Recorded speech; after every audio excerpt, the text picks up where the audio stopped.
صحابہ کرام کے مابین یہ جنگ، یہ اختلاف اور یہ مشاجرات، ان کی جو اصل بنیاد تھی وہ اجتہادی تھی۔ جس طرح ہم شافعی، مالکی اور حنابلہ ایک دوسرے میں اختلاف ہونے کے باوجود دوسروں کو نہ کوئی فاسق فاجر کہتا ہے اور نہ کسی کو کافر کہتا ہے، اسی بنیاد پر ہم سمجھ سکتے ہیں کہ جس طرح کا اختلاف صحابہ کرام کے مابین تھا وہ بھی اجتہادی اختلاف تھا۔ اس وقت فقہ اسی طرح مرتب نہیں ہوئی تھی، لیکن صحابہ کرام رضوان اللہ تعالیٰ علیہم اجمعین کے حافظے میں جو احادیث مبارکہ محفوظ تھی، انہی حدیث مبارکہ کے مطابق وہ عمل کرتے تھے اور اسی حدیث مبارکہ کے مطابق وہ اپنی رائے دیتے تھے، اور دونوں فریقین کے سامنے احادیث مبارکہ اور قرآن مجید کی آیات موجود تھی۔ حضرت امیر معاویہ رضی اللہ تعالیٰ عنہ، طلحہ و زبیر اور عائشہ صدیقہ رضی اللہ تعالیٰ عنہ کا جو موقف تھا وہ قاتلین عثمان سے قصاص کا تھا، کیونکہ عثمان غنی رضی اللہ تعالیٰ عنہ کی جو شہادت تھی وہ مظلومانہ شہادت تھی،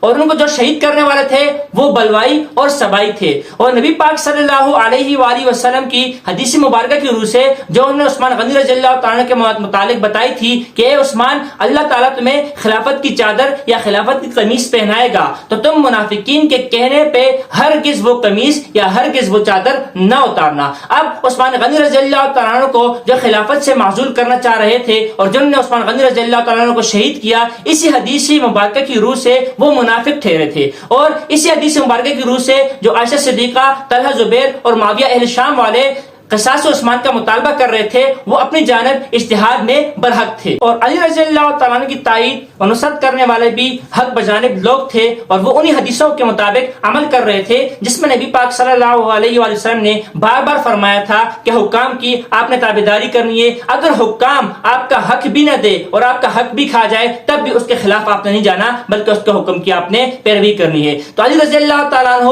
خلیفہ برحق اور خلیفۃ المسلمین بن چکے تھے، اس لیے وہ ان کی طرفداری بھی کر رہے تھے اور علی رضی اللہ تعالیٰ عنہ کو حق پر بھی سمجھتے تھے۔ اس لیے امت مسلمہ اور اہل سنت والجماعت کا موقف یہی ہے، چاہے علی رضی اللہ تعالیٰ عنہ ہو یا معاویہ رضی اللہ تعالیٰ عنہ ہو، چاہے جنگ جمل ہو چاہے جنگ صفین ہو، دونوں طرف کے لوگ مسلمان تھے، اور دونوں کے درمیان جو جنگ تھی اس کی بنیاد اجتہاد تھی، اور جب ایک مجتہد اجتہاد کرتا ہے تو وہ اجتہاد درست بھی ہو سکتا ہے اور غلط بھی ہو سکتا ہے، اور جو درست کر جائے، جو اجتہاد میں اپنے صحیح مطلب تک پہنچ جائے تو اس کو دوہرا اجر ملتا ہے، اور جو اپنے حق تک صحیح بات تک نہ پہنچ سکے اجتہاد کی بنیاد پر اس کو پھر بھی ایک نیکی ضرور ملتی ہے۔ تو یہاں پر امت مسلمہ کا یہی موقف ہے کہ حضرت معاویہ رضی اللہ تعالیٰ عنہ، حضرت طلحہ و زبیر رضی اللہ تعالیٰ عنہ اپنے اجتہادی غلطی پر تھے، اور حضرت علی رضی اللہ تعالیٰ عنہ برحق تھے، اور علی رضی اللہ تعالیٰ عنہ کے ہاتھ میں ان کو بیعت کرنی چاہیے تھی۔ اور اسی موقف کے مطابق ہم صحابہ کرام کو ان مشاجرات میں عمل کرتے ہوئے دیکھتے ہیں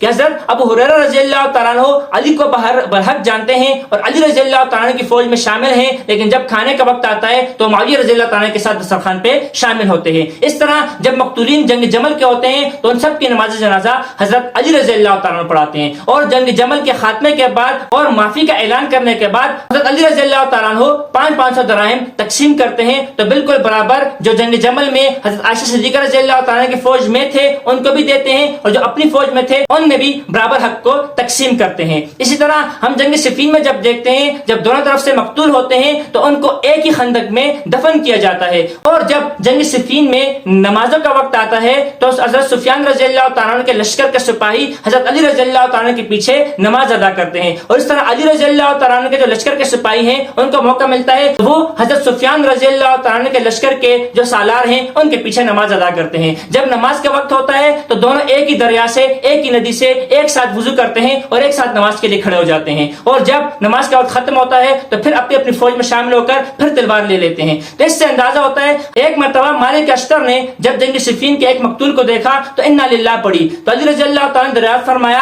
کہ انا للہ کیوں پڑھی؟ تو مالک اشتر کہتا ہے میں اس کو پوری زندگی مسلمان سمجھتا رہا لیکن آج یہ گمراہ ہو کر قتل ہو چکا ہے۔ تو علی رضی اللہ تعالیٰ نے فرمایا کہ ہرگز گمراہ نہیں بلکہ آج بھی یہ مسلمان ہی ہے۔ تو دونوں طرف کے جو مقتولین تھے ان کو جنتی سمجھا جاتا تھا اور دونوں کی نماز جنازہ پڑھی جاتی تھی اور دونوں کو ایک ساتھ ہی دفن کیا جاتا تھا. اس لیے حضرت صحابہ کرام کا جو یہ اختلاف تھا یہ کفر اور اسلام کا اختلاف نہیں تھا. اور حضرات صحابہ کرام کی جو یہ جنگیں تھی یہ کسی اقتدار کے لیے، خلافت کے لیے یا مالک بننے کے لیے، بادشاہ بننے کے لیے نہیں تھی، بلکہ دونوں حق پر تھے اور حدیث کے مطابق اپنے اجتہاد سے عمل پیرا تھے.